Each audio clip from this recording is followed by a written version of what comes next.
I'm not telling this to frighten anyone out of the woods. I like the woods. I like the way a creek sounds like a zipper being pulled, and how, just before dawn, birds rehearse their songs under their breath, like they're checking the key. I'm telling it because my first instinct, in the middle of it, was to make polite sense out of details that didn't want to be polite. And if you do that at the wrong time, you end up sleeping on something you shouldn't.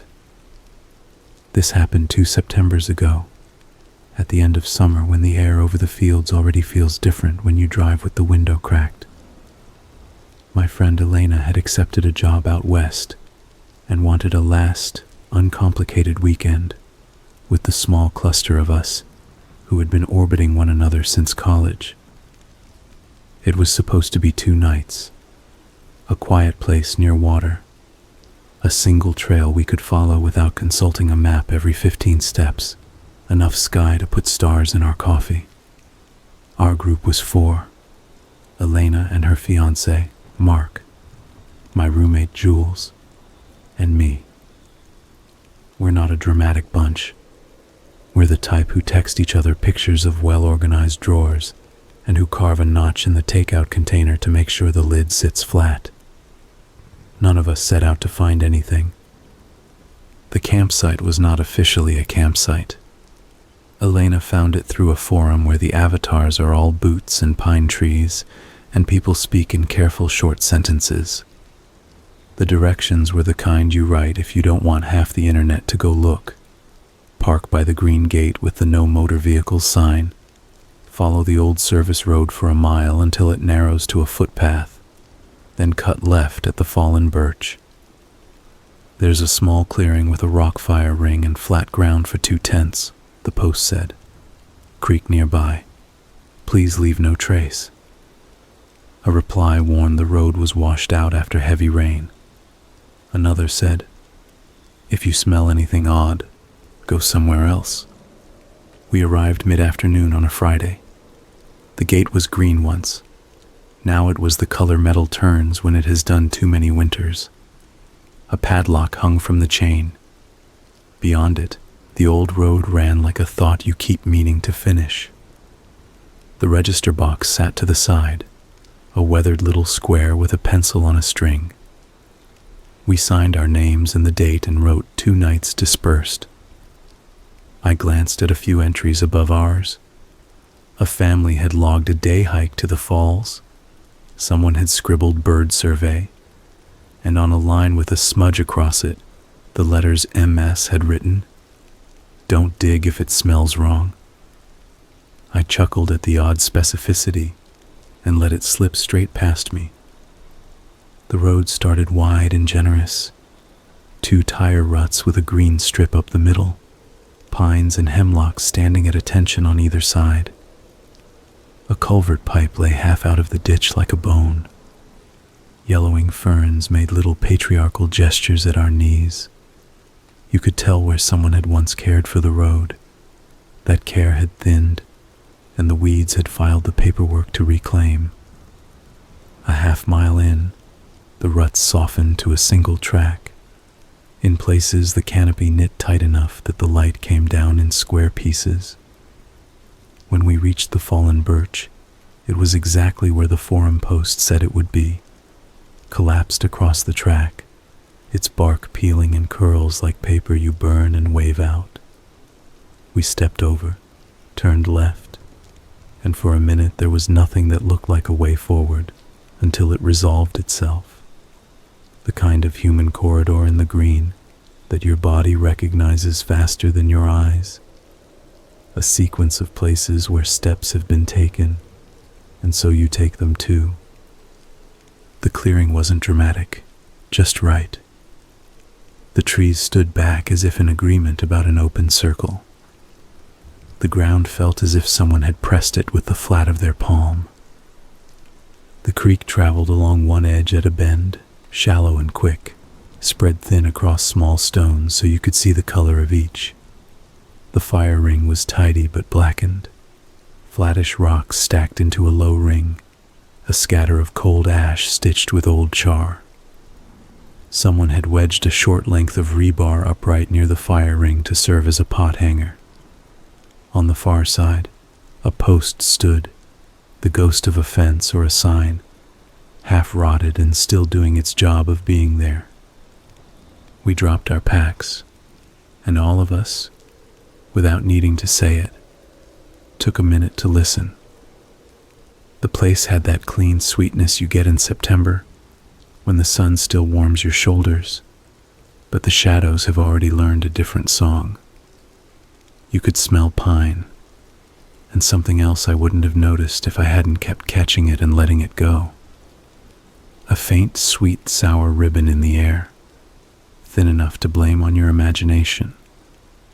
The creek made itself available to us immediately. Small fish flicked in the shallows and pretended they were shadows. We set up the tent with cheerful competence. Mark tossed the footprint so it landed square, because he is the sort of person who can toss a thing and have it land square. Elena staked corners. Jules shook out sleeping pads and declared one of them scandalously deflated, which it was not. It had simply learned from years of neglect. I carried the filter bag to the creek and crouched at the bend where the flow was deepest. As the bag filled and grew heavy in my hands, my headlamp, strapped around my neck because habit puts your flashlight on before you need it, threw a little glint into the mud of the far bank where the water had nibbled away a bite. The glint belonged to an eyelet. The eyelet belonged to a boot. The boot was half under the bank, toe angled toward the water, laces threaded and tied. If it had been an old foam sandal chewed to a puzzle by a dog, I would have registered it and moved on.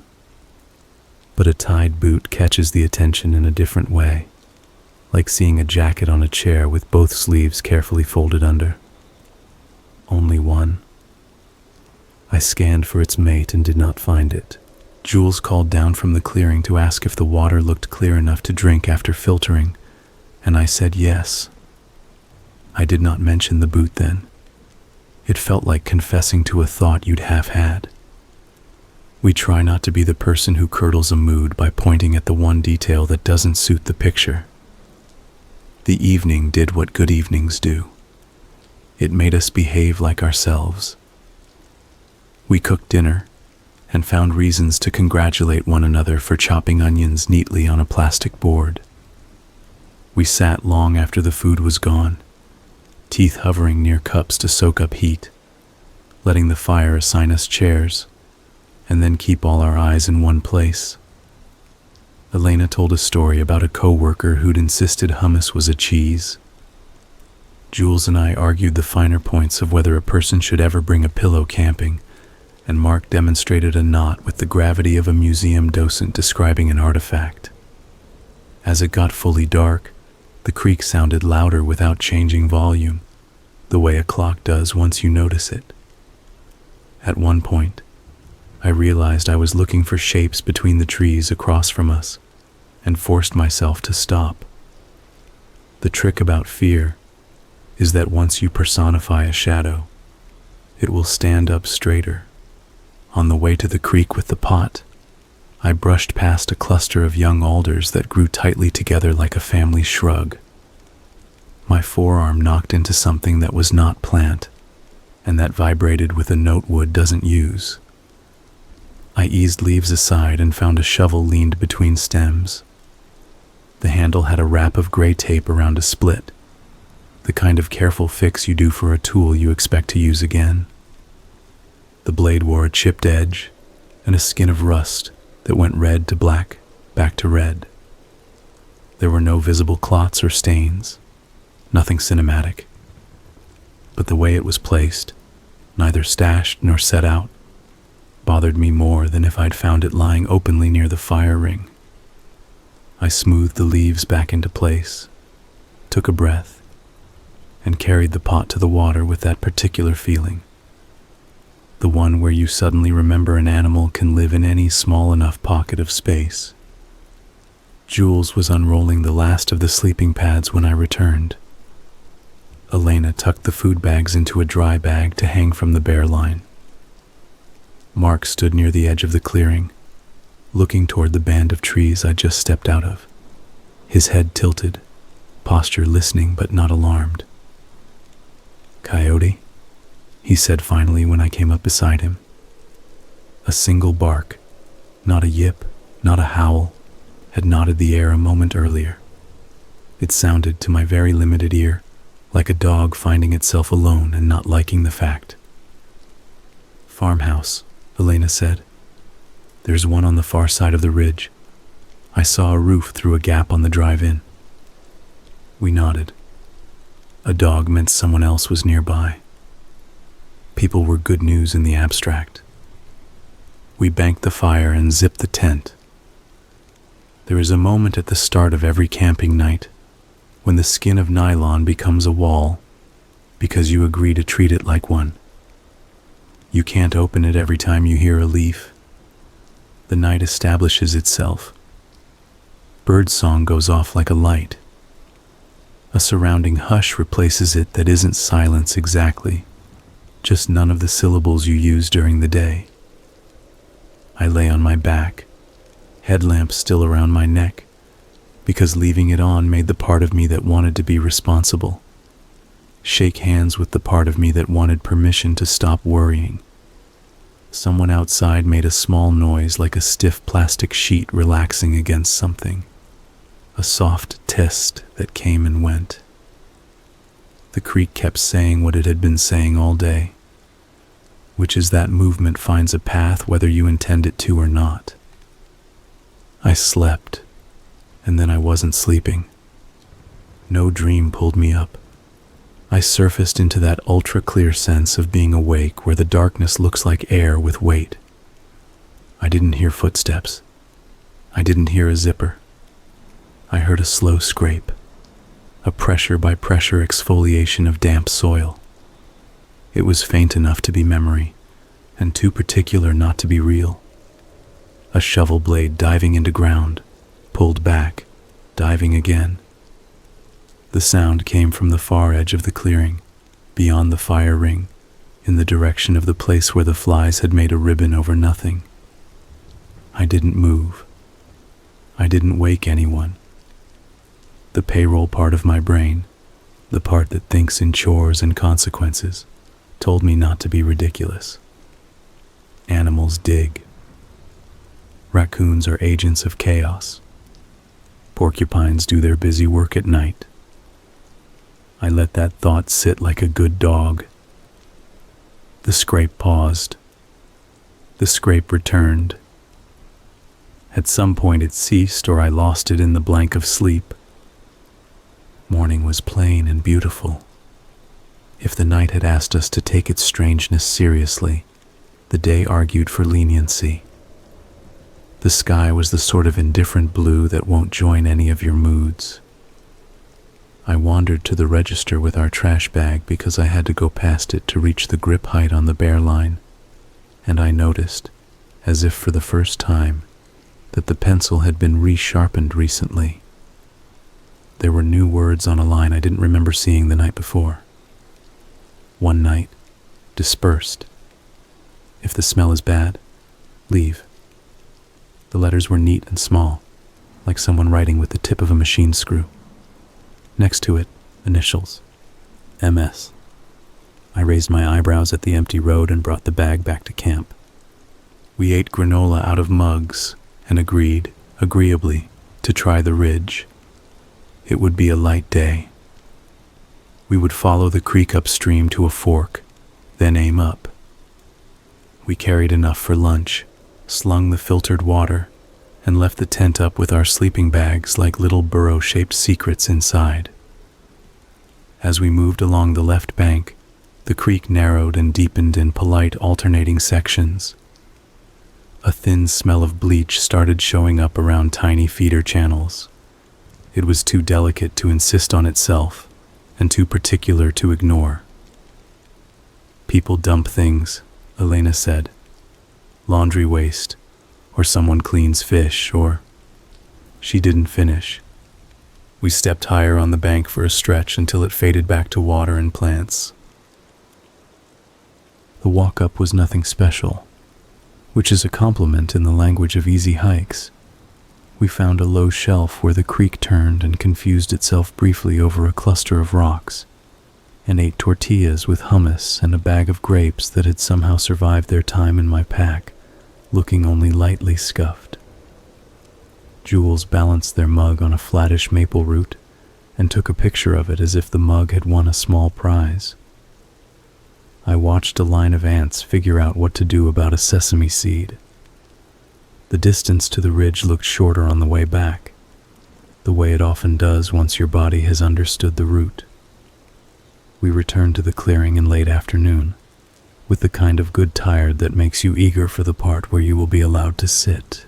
Jules knelt by the fire ring to arrange kindling with too much focus.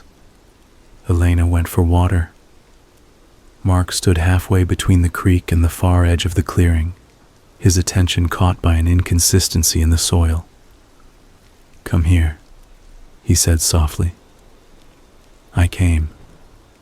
The dirt in an oval about the length of a tall person looked wrong. Looser, darker, smoothed with a different hand than the hands that raked leaves naturally over everything in the forest. It wasn't a hole. It was a place where a hole had made its argument, and the counter-argument had been to cover it neatly, the way you sweep sand over a castle after you know you have to leave the beach. I pointed without touching, as if not touching would keep me out of some moral contract.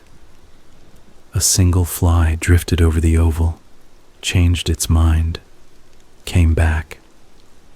There was a piece of blue plastic snagged in a bramble 2 steps away, the duct tape color of contractor bags.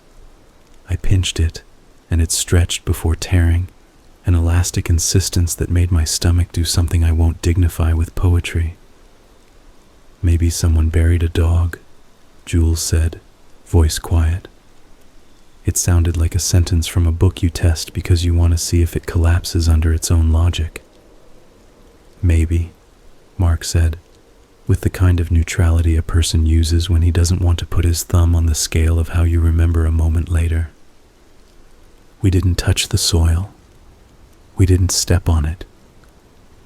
We adjusted our route around that end of the clearing with the understated choreography of people trying not to have an argument in public. Elena returned with the filter bag and a set jaw. "We'll leave early in the morning," she said. "It doesn't make sense to hike out in the dark. We can still have dinner." We nodded. The plan tasted reasonable, even as I felt the small, chalky crumb of reluctance in the back of my mouth. The evening reassembled itself. The fire cooperated. The creek kept saying, in that way water does, that you can only be in one place at a time. We sat closer to the flames than we had the night before, and put more wood on than necessary without saying why. When you are not ready to change your plan, you change the intensity. A bat drew figure 8s at the edge of the clearing. Sometime after full dark, much later, a beam of light passed somewhere beyond the trees, brief, low, like a headlamp aimed at the ground. We didn't mention it. I want to be honest. Choosing not to mention something is one of the most ordinary ways to be frightened. I woke to plastic again. A soft flex. A sigh. Then the small, clean cut of a shovel blade going down, dragged back, placed aside. There is no way to hide that sound inside a thought if you've ever watched anyone dig. My heart started making decisions before my head caught up. I lay there, listening. The scrape would stop and my ears would keep going. Then it would start again, and a cord inside my chest would notch tighter. It happened 3 times. Then a lighter sound. Steps? I don't know. The part of me that catalogs footsteps in my apartment building, the upstairs neighbor's heel, the delivery guy's hop, had nothing to match it to. It was the exact amount of volume required to make you feel that you could not accuse it of being more.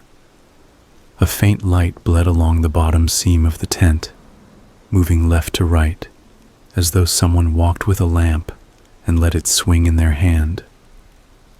It turned our nylon wall the color of the inside of a seashell. Elena's hand found mine without looking. Mark did not move. Jules was breathing the way people breathe when they have decided stillness is a technology. The light ended before I could do anything brave or stupid. You will think I measured the seconds after carefully. I didn't. I lay there counting my own body like inventory. Morning came, agnostic. Dew turned the grass at the clearing's edge into an assembly of glass needles. Our voices sounded a little hollow and polite. The disturbed soil looked like the disturbed soil. The shovel by the alders had not walked away. The register sheet had nothing new on it. If there was a smell, it hung at the level our noses weren't allowed to admit.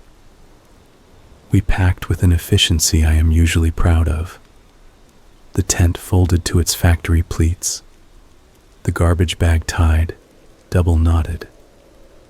We left the fire ring as clean as we could without removing rocks that did not belong to us.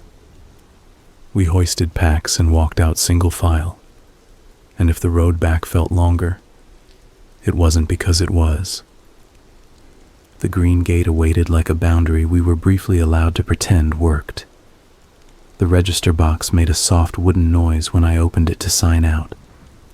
I added the time and 2 nights as planned, a small lie we could justify to ourselves by the fact of sunrise and coffee. Under it, in the same small hand as before, MS had written, "Leaving early. Don't answer voices at night." I set the pencil back carefully, as if any roughness would make me responsible for something I didn't want. I slept hard at home, as if my mattress deserved to be thanked. Monday came with its emails and its panicked requests for documents created in the past. I told exactly no one at work, which is how I knew I thought of it as an event that could be contained to my personal life, like a haircut that perhaps didn't suit me.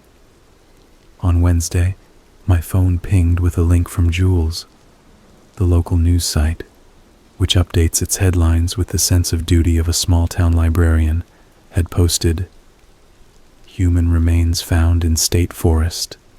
Investigation underway." The thumbnail photo showed our clearing at a sharp angle from the road, as if the photographer had been stood on a tailgate. The same ring of stones, gray under daylight. The same tree line. The creek glinting like it could mind its own business. A piece of blue tarp lay to the right of the fire ring, like someone had thrown a shade of sky on the ground. The article was spare. A hunter had reported a disturbance in the soil near an unmarked campsite. Deputies and state police were on scene. The remains would be sent for identification. Foul play was suspected. Authorities asked anyone who had been in the area in the past 2 weeks to come forward. I forwarded the link to our group, even though I knew they'd already seen it. Elena replied immediately. I called. Mark. Me too. Jules. Same. They're going to want statements. I stared at the fluorescent lights above my desk until they seemed to blink. The detective called me that afternoon. His voice had an edge of patience I associate with people who have practiced removing the audible signs of fatigue. He asked me to walk him through how we'd found the site. I told him about the forum directions and the gate and the birch and the clearing that felt like someone had asked the trees for a favor, and they'd said yes. I told him about the boot in the creek bank and the shovel wedged in the alders with the tape on its handle. I told him about the disturbed oval, the flies, the piece of blue plastic, the light at night. He asked if we had taken anything or moved anything. No, I said. And then, Because honesty is a reflex that often arrives late and announces itself too loudly, I added. I pulled a small piece of plastic off a bramble because it looked like trash. I tore it and let it go. He paused, then thanked me for including that. Did you notice any smells? He asked. Yes, I said. Faint, sweet, then sour.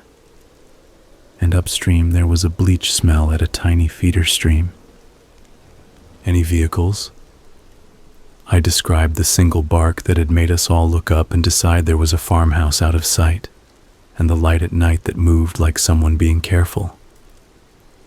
We didn't see a vehicle, I said, and heard a voice inside me say, You saw its tail, which is a head you will not chase. We went in to give statements. The room was both too small and too large. I repeated my version twice, once to the detective, and once to a woman who typed as if the words should arrive with their nails already clipped.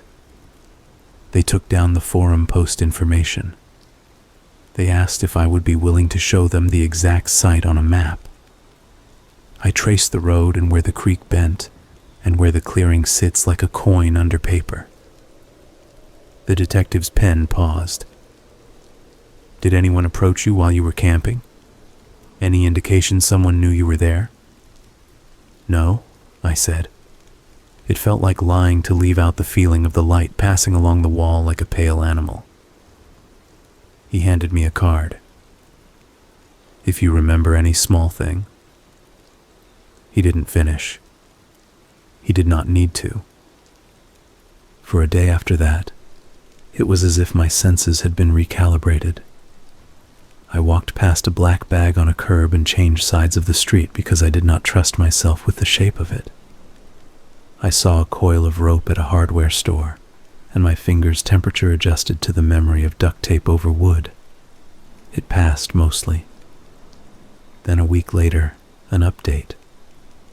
The sheriff's office announced that the remains belonged to a man in his 30s reported missing in June. There was a photograph of him from a summer fair, standing beside a grill in a tank top with a plastic cup, grinning with the effort of it, and a single sentence about foul play. There is no correct way to read a stranger's name when you've slept on a bed of air over the place he was buried. I said it out loud in my car, and felt ridiculous, and felt grateful to feel ridiculous. The detective called a final time to say thank you for the details. That yes, it helped to know that the shovel had been seen at the alders, that they had recovered a tarp piece and zip ties, and that any photographs we took would be useful if we could pass them along. I sent 3. In one, the handle of the shovel shows just enough to be a shape you would not bother with if someone hadn't already told you what it is. In another, the creek looks as if it isn't implicated. I know better, which is not the creek's fault. If this were only a matter of chronology, the story would end there. News article, statements, the small civic tiredness that comes from being slightly adjacent to something terrible. It didn't take that shape for me. The after arrived in patches. In the laundry aisle, I put a bottle of bleach back on the shelf and picked up another brand that had hidden itself inside a green label, which is absurd because all bleach is bleach. In the middle of the night, when a neighbor 2 floors up dragged a chair across their hardwood, I measured the sound against a shovel and lost. Every scrape wants the job.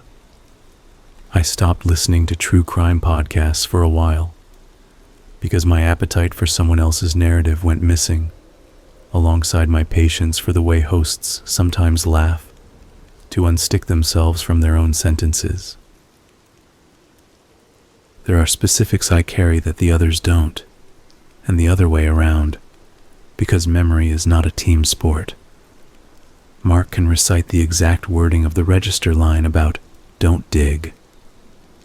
Elena remembers the way the duct tape on the shovel had folds in it like shallow fingerprints.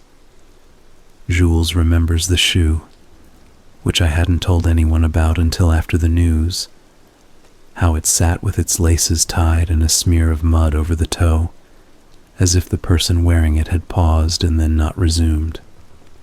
I told them I'd seen it, and they took the information in with the kind of patience you reserve for things that won't help to be angry about. I won't pretend that what we went through compares to what the family of the man went through. There is no comparison. We were frightened and lucky. They were unfortunate and then crushed. But proximity rewires something whether you want it to or not. I signed up for email alerts from the county court without thinking, the sort of bureaucratic penance you pay by reading updates in the language of motions and continuances that will never say anything about the night you lay still because the light passed by. A month after the identification, a small envelope arrived in my mailbox with no return address. It contained a photocopy of the missing person flyer and a sticky note flag that said, in small, careful handwriting, "Thank you for calling." I took it to the detective. He didn't know who had sent it. We both stood there holding the piece of paper like it might teach us how to behave. I taped it inside a kitchen cabinet so it would be part of the ordinary noise of daily life, not an exhibit. I adjusted a few rules. I don't walk past a trail register now without reading at least 5 entries like they're a weather report. If I smell that sweet sour note, I don't argue with my nose. I am slower to tidy other people's litter in the woods. I look first under and around and weigh the righteousness of packing out trash against the arrogance of touching what might not be trash at all. I still go camping. I like sleeping outside. I took a trip last fall to a state park with numbered sites and a bathhouse, and a teenager who drives a golf cart at dusk to empty the trash with exaggerated gestures.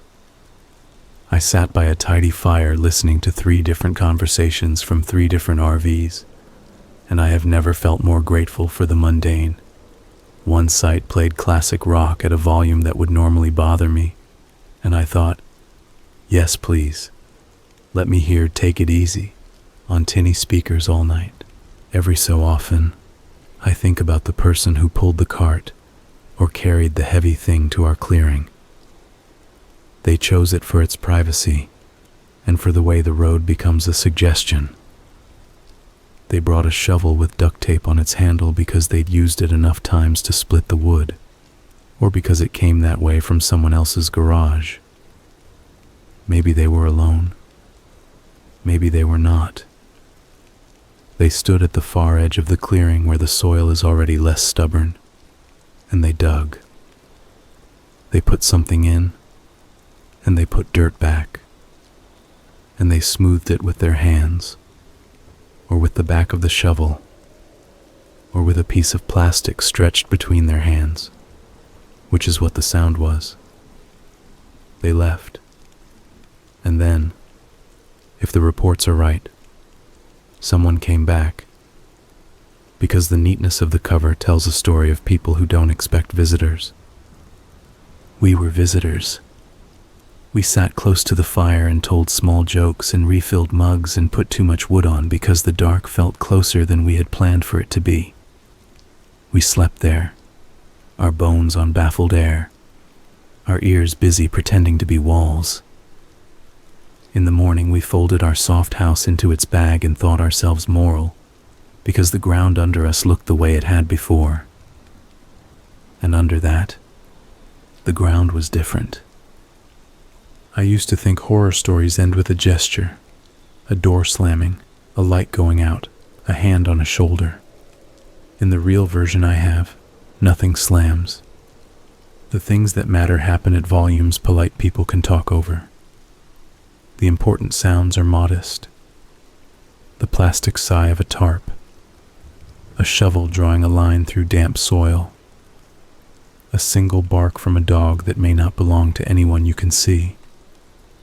You can be a person who keeps your shoes neatly by the tent flap, and you can still be the sort of person who misses the thing, you would not have missed if you had let yourself be the kind of person who points and says, "I don't like that," even if it is early in the evening and everyone is in a good mood.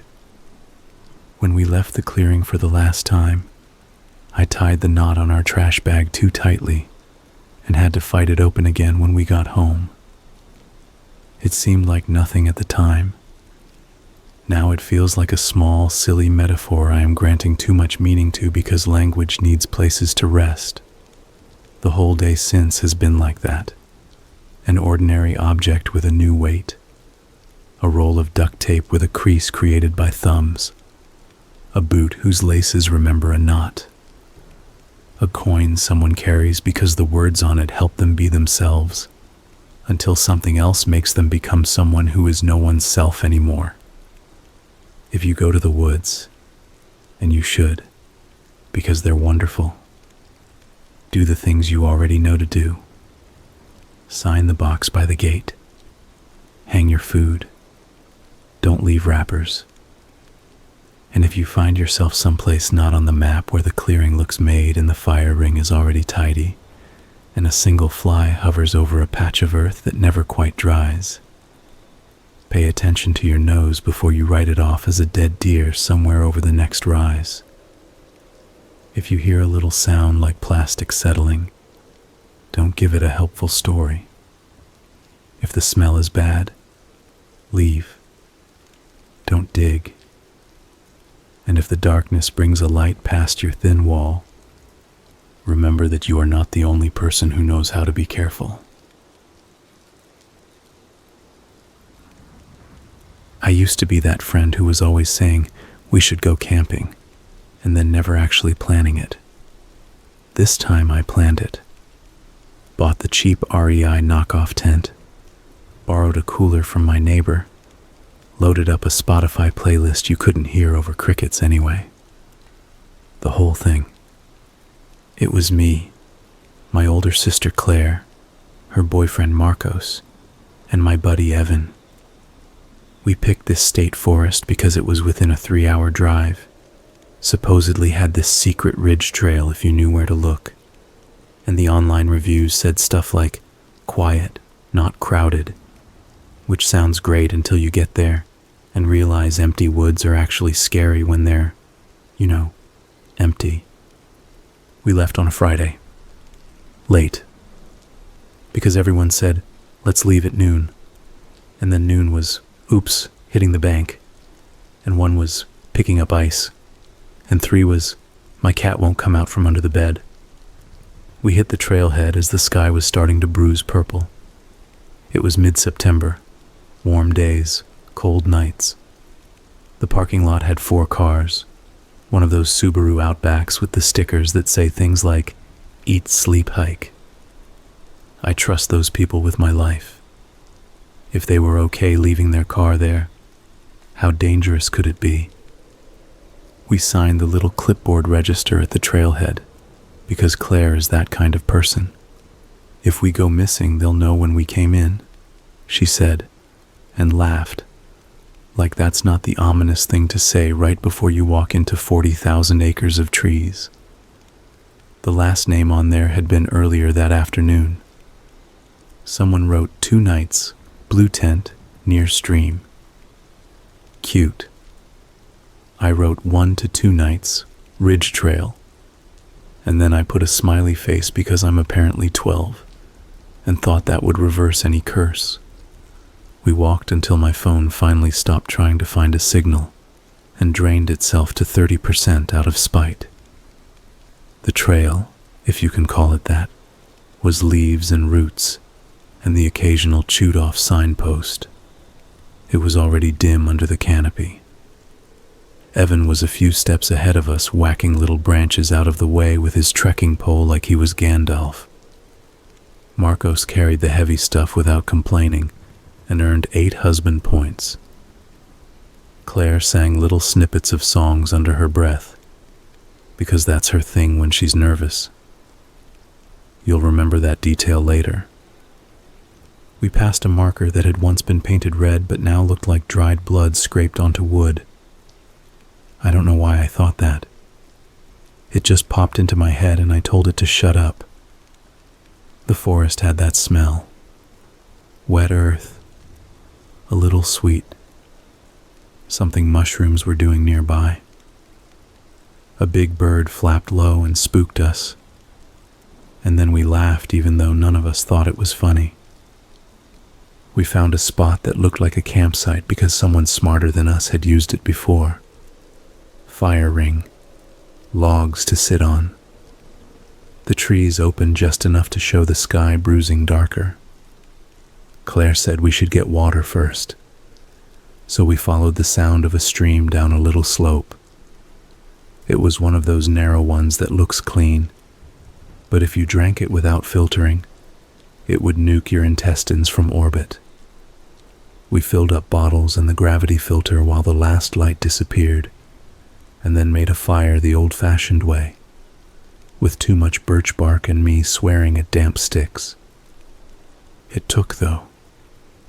And as stupid as it sounds, that's the moment I let my shoulders drop. Fire makes you feel like you're inside, even when you're sitting on cold dirt and the only wall is a curtain of darkness you can't see through. We cooked brats on little skewers we cut from green twigs, drank cans of beer that tasted like victory, and got into the usual camping conversations. Ghost stories, worst injuries, bears versus mountain lions. Bears, obviously. You can at least look big. Mountain lions are basically knives with legs. At some point we noticed how quiet it was, like no wind, no bugs. The fire popped and we all flinched at the same time. Claire stopped humming. Evan glanced out into the trees and said, "Hear that?" And then we all heard it because the minute someone says that, your ears invent threats. We listened and heard nothing, but it wasn't regular silence. It was that thick kind that cancels out your own breath. I could hear my heartbeat, but no crickets. Even the stream sounded like it had stopped talking. Marco said, "Weird," and threw another stick like more fire would fix it. We joked that it was the quiet before a giant raccoon swarm, and because we're idiots, we decided to do a little walk to check for bear bags, like we had anything a bear would want besides 4 idiot snacks. We took one headlamp in the firelight. The beam poked into trees, and that's when we noticed another light. Not from the sky, a flicker deeper in the woods. Evan thought it was another camp and whistled, just to be friendly. No one whistled back. The light drifted behind a tree. Flick, flick, gone. We stood there a second, waited, and it didn't come back. Claire said maybe it was a deadfall with fungus reflecting our light. We nodded too quickly. That quiet had weight again. We went back to the fire and talked just to fill the space. Claire hummed, soft, then started singing the chorus of some pop song. Marcos joined a little off-key, and we made fun of him. Sleeping in the dark was still a problem we had to solve, though, so we got the tent set up. Claire and Marcos took the tent. Evan and I had hammocks because we like pretending our backs are indestructible. We strung them between trees on opposite sides of the fire, about 20 feet apart. Not too far, not too close. I left my boots under the hammock and kept my headlamp around my neck. The fire burned down to coals, that orange glow that feels like a small god. Claire zipped the tent shut and did that, "Okay, if anyone needs to pee, do it now," announcement, like a kindergarten teacher. I didn't need to, and I told myself I wouldn't need to until the sun came back. Sometime later I woke up to the cold pressing on my nose in the kind of silence that makes you think you're underwater. I had drifted off to the sound of Claire singing a half-finished line. Now I heard leaves shift, not wind, steps, the small kind. At first I thought, deer. Then something sniffed near the cooler. I considered being brave and yelling, "Hey, bear," like you're supposed to. But it didn't sound like bear. It sounded like someone trying not to make sound. The hairs at the back of my neck did the slow rise. "Evan," I whispered, the kind of whisper that's just breath. Across the fire circle, I saw the oval of his face tilt toward me. "What? You hear that?" His headlamp blinked on, beam cutting through the dark and straight into my eyeballs. I flinched and then noticed the other light, a pinprick of white farther into the trees.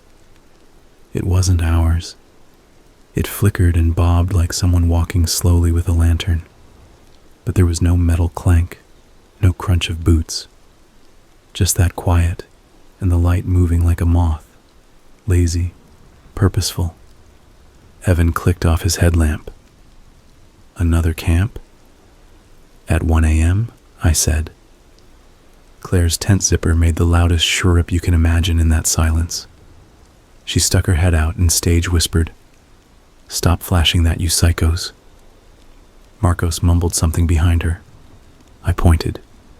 She saw it. The pinprick had widened like it turned to look at us. I don't know how a light looks at you, but it did. The smart move would have been to not engage. Let the weird light float off to wherever weird lights retire. But none of us had the guts to ignore it entirely. So we did a fake normal thing and talked quietly and pretended we weren't scanning the trees between sentences. The light receded and got small again. I convinced myself it was a reflection from our coals catching some high-visibility hiker's rain cover. That made as much sense as any other lie. I slept in the way you sleep, when you're really just waiting behind your eyes.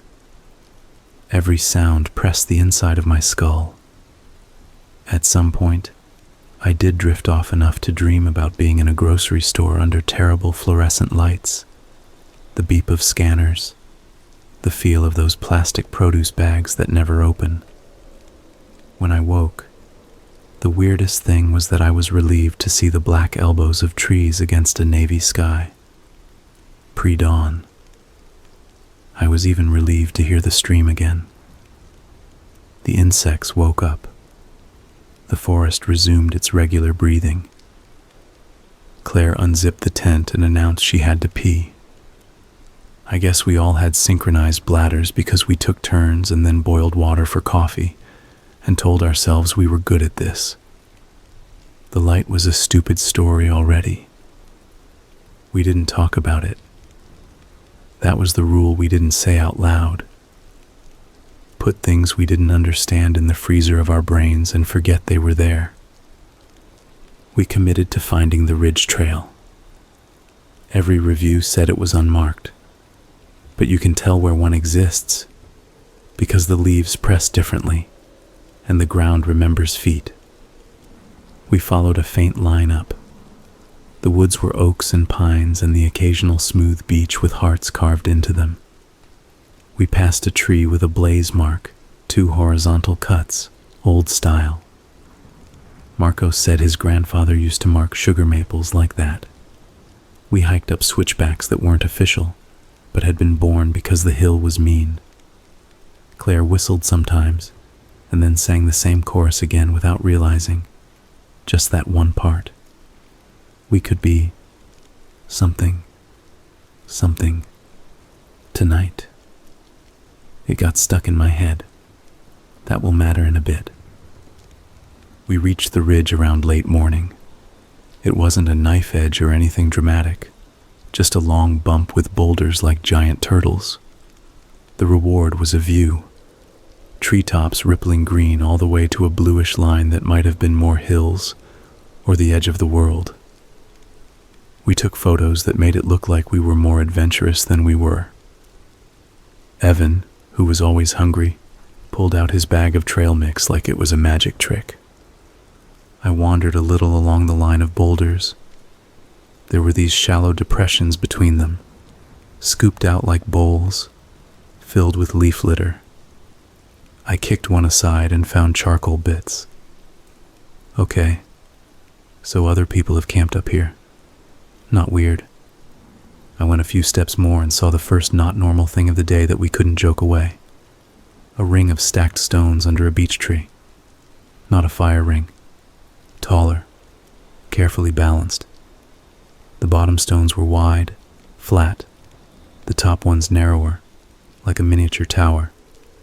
It had a little shelf in it, and on the shelf, a bead, like the kind kids thread onto string for bracelets. It was sky blue and looked wrong up there, like litter pretending to be an offering.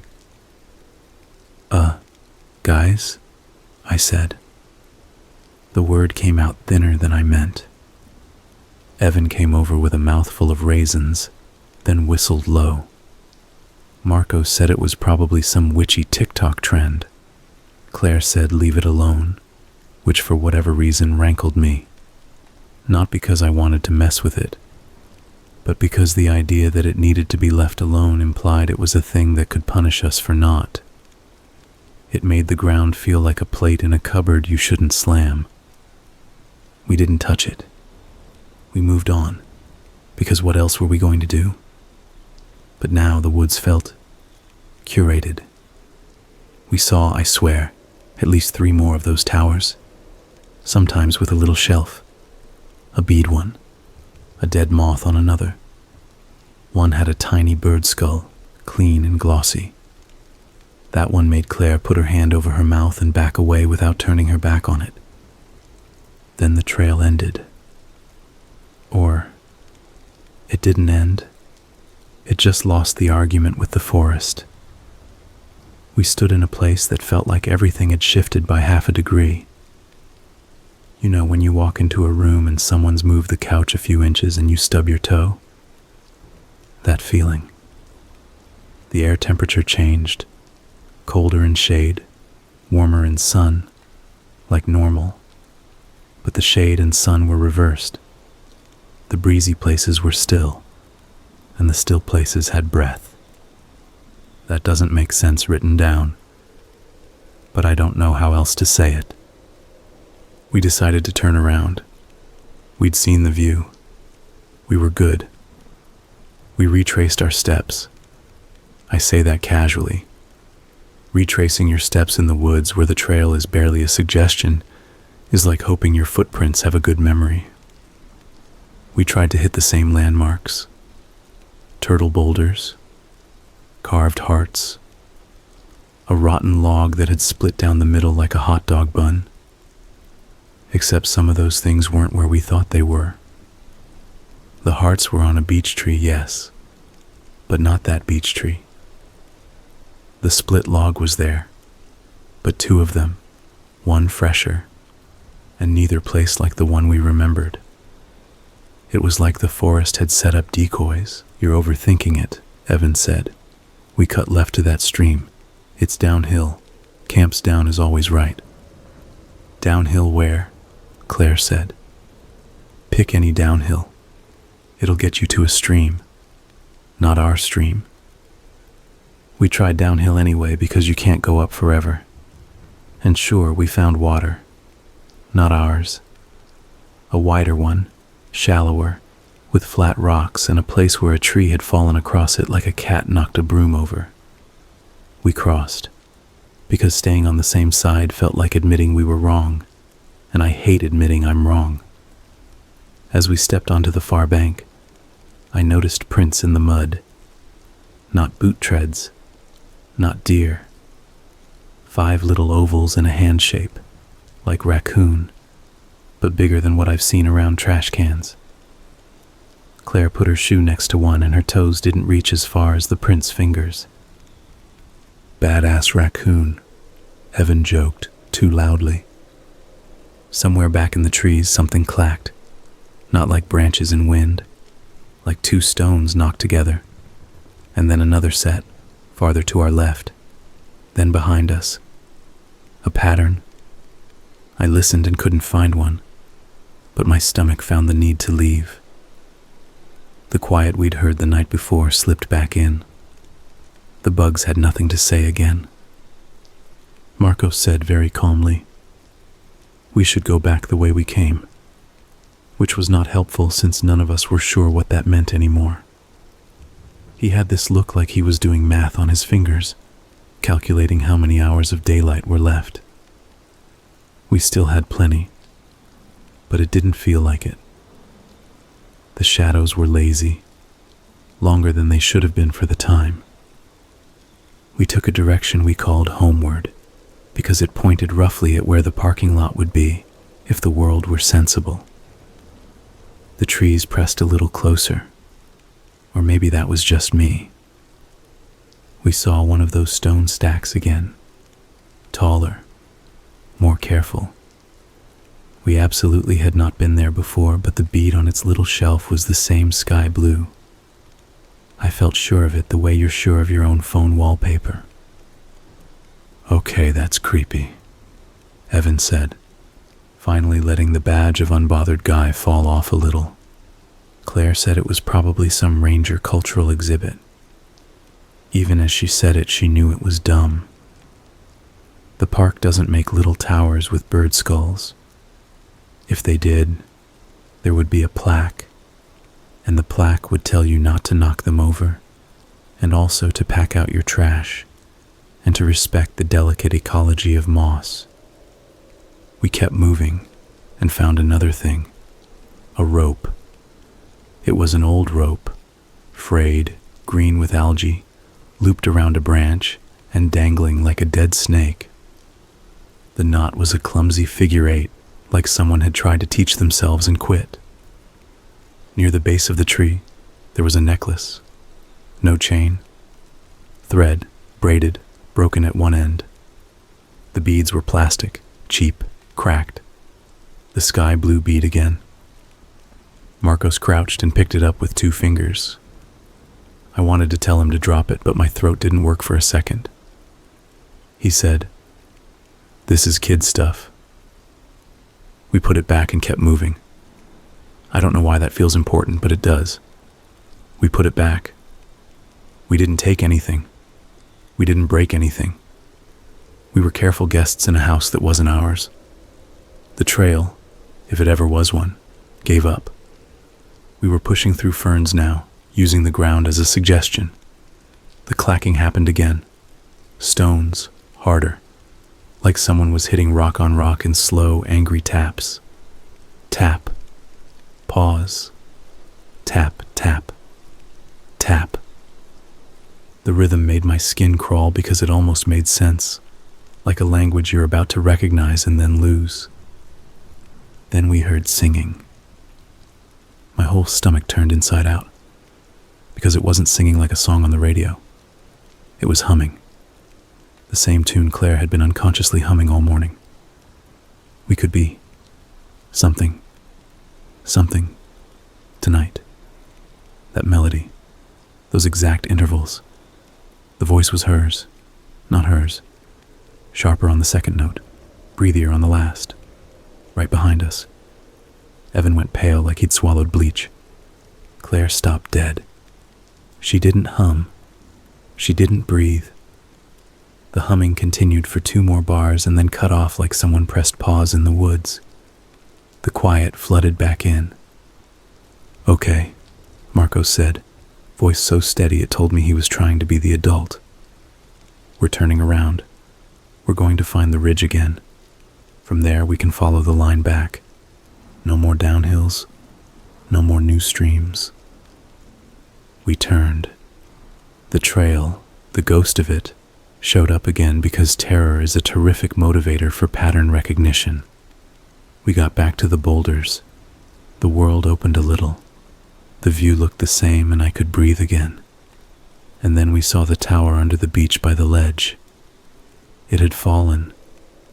Not like wind knocked it over. Like someone had pulled the bottom stone and laid the others down neatly alongside it. On the little shelf, the sky blue bead was gone. "Guys," Claire said, "I don't like this." No one likes this, I thought, and said nothing because my mouth was dry. There was a new thing, a hole in the ground near the tree, shallow, a foot across, not an animal dig. Two, smooth. Two handprints on either side of it, pressed into the leaf litter like someone pushing up from a push-up. The fingers were too long. Maybe that's a detail my brain invented, but it's there when I picture it. We did the only right thing we did all day. We didn't linger. We didn't investigate. We didn't try to build a tower of our own, or bless it, or knock anything else over. We descended the ridge the way we'd come up, testing each choice against the memory slideshow we'd made on the way up. The hearts carved into beech. There, finally, in the right scabby shape, the rotten log, split, right where it should be. I wanted to cry with relief when we heard the sound of our stream, the pitch and volume I knew from last night. We found our camp. I could have hugged that stupid tent, the fire ring with cold ashes, our hammocks like big dumb smiles between trees. The cooler was tipped though. The lid was off. The ice slumped like a failed souffle. I walked over and everything in me went arthritic when I saw the inside. The beer had been moved to one side neatly. The bag of deli turkey, gone, okay, a raccoon. But the twist tie was draped over the edge like an earring, stacked on top of the beer cans. Stones. Little ones from the stream, still wet. Evan said, "Nope." And that, right there, is the most accurate summary of the whole weekend. Marcos said we should pack now and make for the car while we had daylight. Claire was nodding before he finished. I wanted to be brave and insist we weren't being chased. We were just spooking ourselves. But the flimsiness of those words made me mad. Pack up. We threw things into bags like people who didn't care about broken straps. I let my full Nalgene roll away because I thought I could just drink in the car. I was moving fast enough that my brain lagged behind my hands. I kept expecting the humming to start again, and didn't realize I was humming under my breath. The same one, a defense, to block out the idea of hearing it again. The forest is a mirror sometimes. You can hide from yourself and show yourself at the same time. Claire zipped the tent shut. We took one last scan to make sure we weren't leaving anything expensive or, I don't know, biodegradable with our DNA on it like a TV criminal. That's when the first voice came. Not humming, not singing. A child's voice saying, clear as you reading this, "Mom." We froze. It came from the stream direction. Not far. The kind of distance where if you were in a mall and heard a kid call, you'd look up ready to help. The voice said, "Mom, I lost my necklace." It was a small voice, but not whispering, not afraid. Just stating a fact like it expected someone to fix it.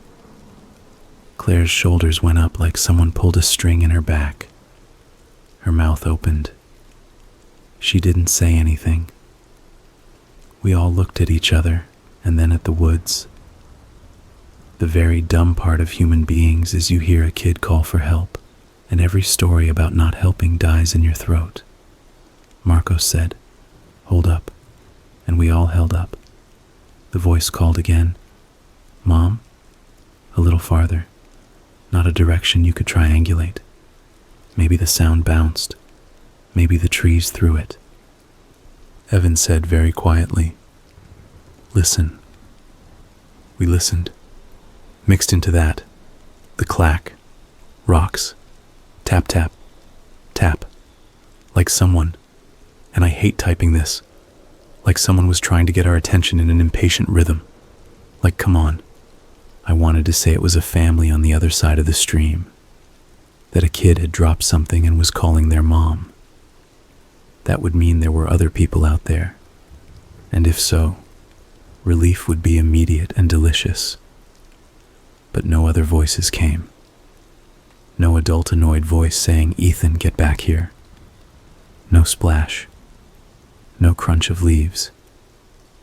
Claire whispered, "It's not a kid."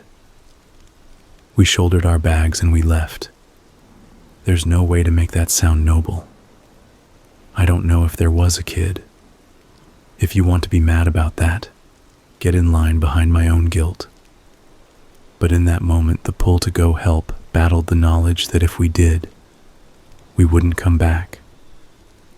My brain had done some ugly math with towers and beads and prints, and I listened to the ugly math. We took the most efficient-looking path, which isn't a thing in the woods, but we tried. We found the official trail, blessed be the blistered feet that had compacted dirt into a line. We booked it. We didn't talk. The kid voice, if it was a kid, followed at the same distance. "Mom?" Then, "It hurts." Then, "It's stuck." It didn't change volume. It didn't cry. It just reported. Eventually it stopped. Not because we were farther. It stopped like it had finished an audio file and the file ended. The forest resumed regular volume. I was so flooded with relief lack that I laughed. It sounded like a dying bird. Evan made the same sound at the same time, which made it worse. We reached the trailhead faster than we should have, which I know is a weird detail, but I checked the time on my watch. We'd only been hiking 35 minutes. It should have been an hour and a half. We signed out on the little register sheet. Our names had smudged where dew got it. Under our entry, there was a new one. Same day, just after ours.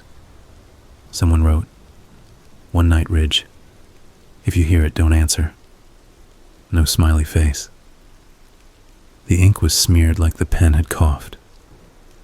Evan said, "Funny. Like a person trying to lock a door by pretending the door doesn't open." We didn't take a picture of the sign-in sheet because we were too busy not breathing. The parking lot looked different. Same number of cars. But the blue tarp on the Subaru's roof had blown half off and flapped. And there was this white paper under the wiper of our car. The kind of square you get when you pull a paper towel off a roll. Marcos grabbed it before I could say don't. Scrawled in pencil, "You put it back. Good.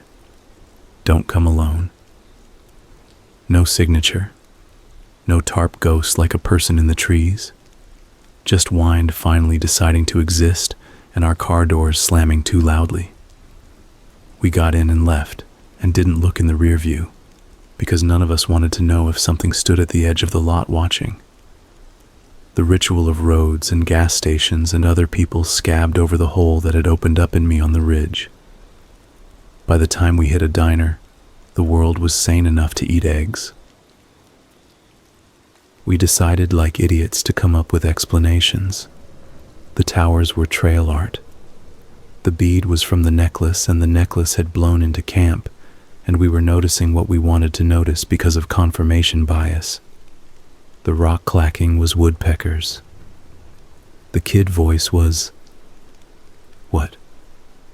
A jerk in the bushes with a Bluetooth speaker?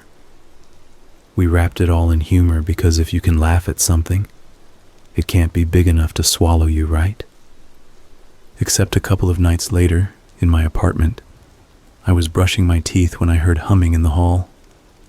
Just a little, we could be something tonight. I froze with toothpaste froth dripping onto my shirt. Then I heard it properly, through the wall. My upstairs neighbor was watching some singing competition show, I think. Some contestant sang a melody weirdly similar to the one my sister had been humming. Not proof of anything, except everything wants to be proof when you're shaken enough to believe it. Okay. That's the part I expected to tell and be done. But that's not the end. A week after I was at work. I won't bore you with what I do, but it involves spreadsheets and the slow death of joy. I went to get a coffee. I came back. A thing was on my chair. A bead, sky blue. The plastic kind from kid necklaces. No note. No prankster coworker jumping out from the trash bin to yell, "Gotcha."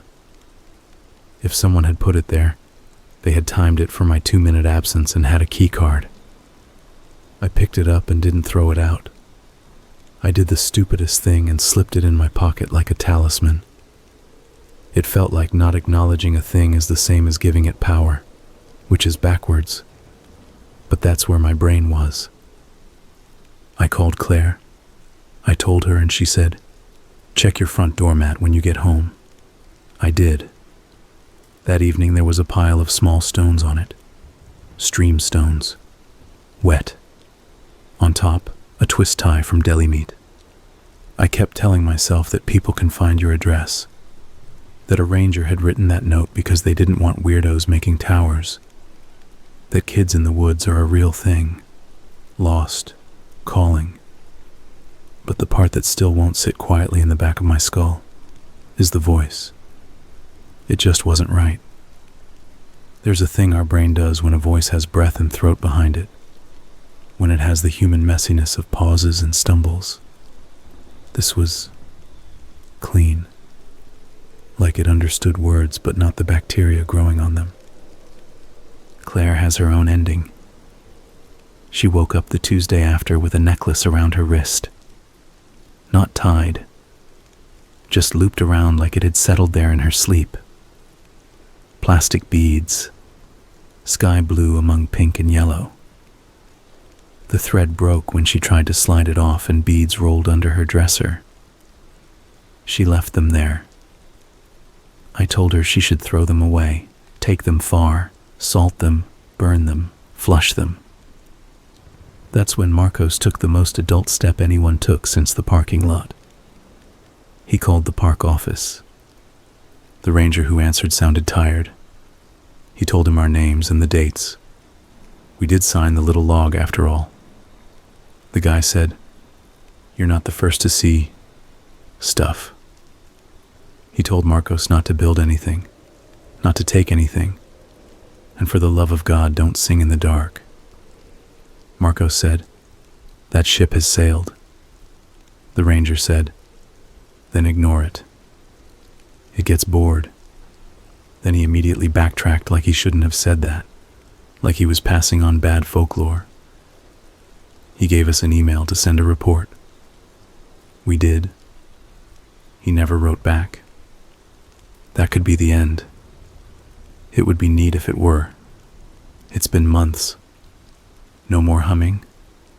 No more beads in weird places. I still avoid the cold aisle at the grocery store because something about the light there reminds me of the pre-dawn on the ridge. I walk faster when kids call to their parents in stores because if a voice doesn't break at the end, I don't trust it. I stopped planning camping trips. The tent lives in the back of the closet with the suitcase I swear I'm going to use more. But there's a thing I didn't tell you yet, because I want you to read it here at the end, and then sit with it. That night in camp, when we first saw the light in the trees, when we were still laughing at raccoon swarms, Claire took a photo. Stupid selfie. All of us with raccoon eyes from headlamps and fire glow, making our faces look jaundiced. I looked at the photo later, because that's what you do to prove to yourself that you were happy. Over Claire's left shoulder, between two birch trunks, the black looks blacker. If you play with the contrast, there's a shape there. Kid height. Too narrow at the shoulders. Head tilted in the way we all tilted ours when the humming came. That could be artifact. Night pixels inventing predators. I can live with that.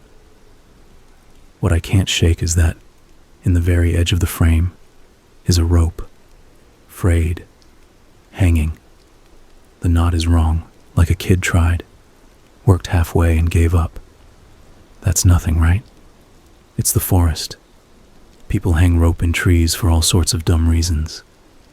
except the fray pattern is the same as the one we saw by the ridge, and on the ground under the rope are little dim gleams, the way plastic catches light. Sky blue. If you think we're horribly unhelpful people for leaving when we heard that voice, okay. Put your moral badge on and cherish it. But promise me this. If you ever go walking somewhere the map stops being literal and starts being a suggestion, and you hear a kid voice say, "Mom," from a direction that's both behind and ahead of you, don't answer your first instinct. Don't say, "Where are you?" Don't ask, "Are you hurt?" Don't be polite the way you are at grocery checkouts and in elevators. Hold your words like a match that will go out if you breathe wrong. And whatever you do, don't hum along. A few things happened after that. This part is going to sound like I'm reaching, but it's part of the story whether I like it or not. Marco started waking up at 3:17 a.m. He told me in a text at 3:18 a.m. and then again at 3:17 a.m. the next night. He'd wake and think he heard someone getting a glass of water in the kitchen. He'd wait, and the sound would stop, and he'd lie there pretending not to listen for the cabinet door. He bought one of those white noise machines, and it didn't help. It was the silence he couldn't stand. The absence poured into the room like water, and then receded, and it was worse than any actual sound. Evan. Okay, this one. You can say I'm connecting dots. He forgot things. Not big stuff. Little sequences. The order his keys went on the hook. The way he ties his shoes. He jokes he's bunny ears for life, but started doing loops. Then back to ears. Then couldn't finish the rhyme. He'd hum that melody unconsciously, and then stop as if he'd swallowed a bee. I'd slap his arm like a camp counselor, and we'd both laugh too hard. Claire was the one who got mad at me for treating it like a story. It is a story, I said, because if it's a story, it has an ending. She said, "You turned it into a story the minute you put a smiley face on that sign-in sheet." She wasn't wrong. I think about the towers a lot. Someone built them, right? Someone with hands. Someone patient. Someone who found a sky blue bead and decided it meant something and gave it a shelf. I don't think those towers were warnings. I think they were agreements. Places where if you leave something and don't take something, you get to walk out with all your parts where they belong. A month later, which is to say long enough that it had started to be funny. Long enough that you stop telling strangers about it and save it for the right kind of night. Claire got a call from an unknown number while she was driving. She let it go to voicemail. The transcription said, "Unintelligible. Mom. Unintelligible. Necklace." She threw her phone onto the passenger floor like it had turned hot. When she played it for us, it was all wind noise and the soft click of a turn signal in the background. The voice wasn't on the recording, or if it was, the app scrubbed it as static. The empty space the voice should have filled made a shape anyway, like the outline of a person in chalk. We changed our numbers. I don't know if numbers carry. Maybe it didn't matter because it wasn't about phones. If I wanted to end on a strong horror note, I could say I'm hearing humming right now, in my apartment, at this desk. I could try to make you jump with a final twist, but the reality is less cinematic and somehow worse. It's that I sometimes wake up and I'm angry I can't remember the exact route we took up the ridge. Not because I want to go back, because a part of me hates that the forest can rearrange itself, and my brain can't map it in revenge. Because if I could draw a line, maybe I could pin the thing that hummed to one spot and say, "Stay there." When I can't, I am reduced to rituals. Don't sing in the dark. Don't take beads. Don't stack stones. Don't answer. There's one last thing I'll tell you, and then I'm done. Because I feel stupid typing this, and the cursor blinking looks like a heartbeat. A couple of weeks ago, at the grocery store, I was in line behind a mom and a kid. The kid had one of those necklaces, plastic beads, pink and yellow and sky blue. Nothing special. He was bored and playing with it, sliding it up and down over his knuckles. He dropped it. It clattered on the floor and a bead skittered under one of those wire racks full of gum. He crouched to reach, but it was just out of his hand. He said, "Mom?" And I swear to you, the entire store froze. Not actually. This is me being dramatic. But it felt like the fluorescent lights got louder.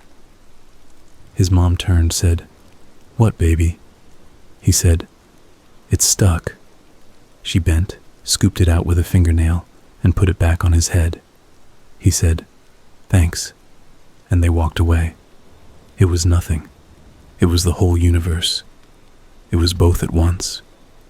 I paid for eggs and a watermelon and walked out into the sun, which was the same sun we had under the canopy, and I hummed something without realizing, and then stopped. Because I'm training myself not to feed anything that might be listening. If you made it this far, thanks. If you're reading this to go to sleep, don't. Read it in the morning with coffee and the sound of garbage trucks and lots of human noises. If you decide to go camping, be smarter than me. Leave only footprints. Take only memories. And if the woods offers you a sky blue bead, let it sit on its little shelf and don't pick it up. Some stories don't want you to bring souvenirs home.